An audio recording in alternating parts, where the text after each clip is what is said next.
Magandang araw! Kung hindi niyo pa ako kilala, ako si Leslie Mancenades na kasalukuyang nasa ikatlong taon at kumukuha ng BS Psychology sa National College of Science and Technology. Ako ay kasalukuyang 30 taong gulang at kapag wala akong klase o wala akong trabaho, ang hilig kong gawin ay manood ng mga iba't ibang palabas, lalong-lalo na ang mga palabas na tungkol sa katatakutan. At mahilig din akong maglinis, magligpit.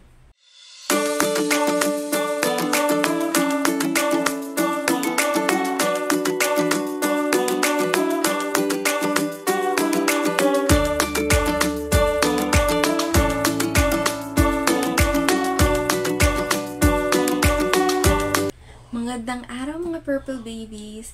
Ngayong araw ay meron na naman tayong video patungkol sa mga produkto na nirekomenda nyo sa akin.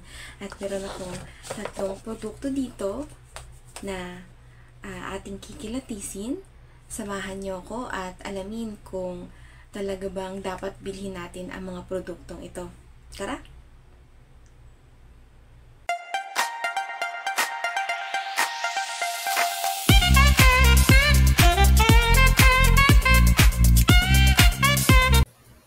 Ang Bella Sunscreen ay mayroong SPF 50++++.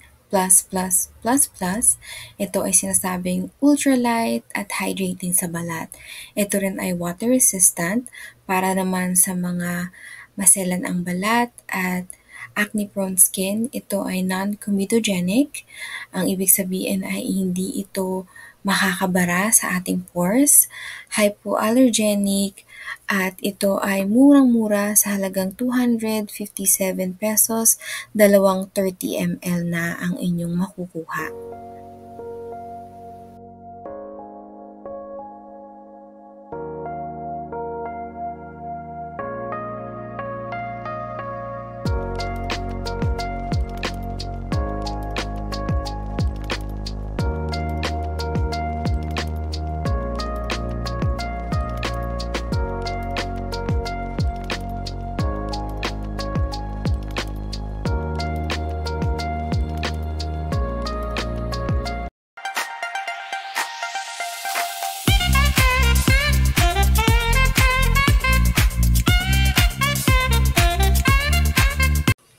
Ang Hello Glow Ultralight Matte Sunscreen naman ay mayroong SPF 50++++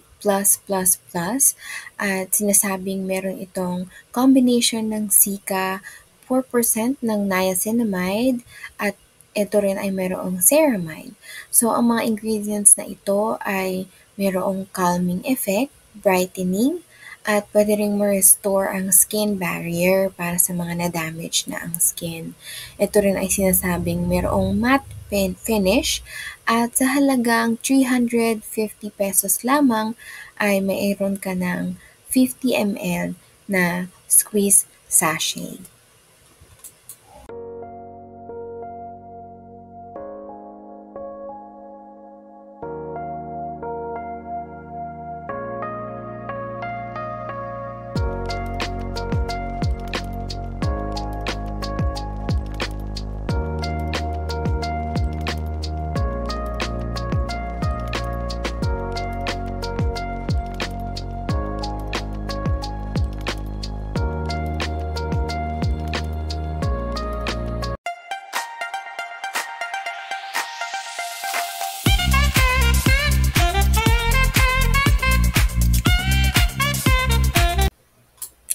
Ang Pantaleron sunscreen naman ay mayroon ding SPF 50++++,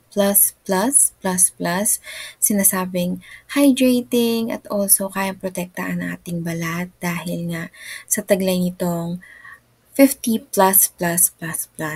Ito rin ay non-greasy at alam naman natin yung trend na glass skin ng mga Korean. Yan ang ating makukuha sa sunscreen na ito. Ito rin ay lightweight at sa 50 ml na bote ay makakakuha na tayo or magbayad lamang tayo ng halagang 450 pesos.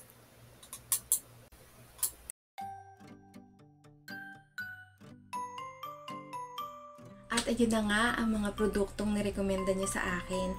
At kung ako ang tatanungin nyo kung ano ang pinaka nagustuhan ko o pinaka naging epektibo sa aking balat, ay masasabi kong ang Hello Glow ang pinaka tumatak sa akin dahil ako ay mayroong oily skin at acne prone skin din. Masasabi ko ang Hello Glow ay napakabilis matuyo sa aking balat at hindi siya malagkit. Sunod naman ay ang Pond's Hyaluron dahil tuwing ilalagay ko to sa aking balat, nakikita kong parang mas makinis tignan. Ngunit kapag nagtagal ng ilang oras ay may kaunting lagkit pero sakto lamang. At ang pinakahuli naman ay ang Bello Dewy Essence. Itong produkto na ito ay masasabi kong maganda rin. Masasabi kong ang aking balat ay hindi sobrang dry na dry at hindi ko lamang siya gaano paborito dahil sa pakiramdam na parang may nakalagay talaga sa aking balat. Hindi kumpara sa Hello Glow na parang wala akong nilagay sa aking balat. So, ang tatlong produktong ito ay may kanya-kanyang taglay na kagandahan at kagalingan. Depende na lamang sa uri ng inyong balat o kung ano ang mas gusto nyo sa tatlong ito. So, sana nakatulong ang video ito na makapagdesisyon kayo kung anong sunscreen ang gagamitin nyo. Hanggang sa muli, sana'y makasama ko ulit kayo sa susunod kong video. Paalam!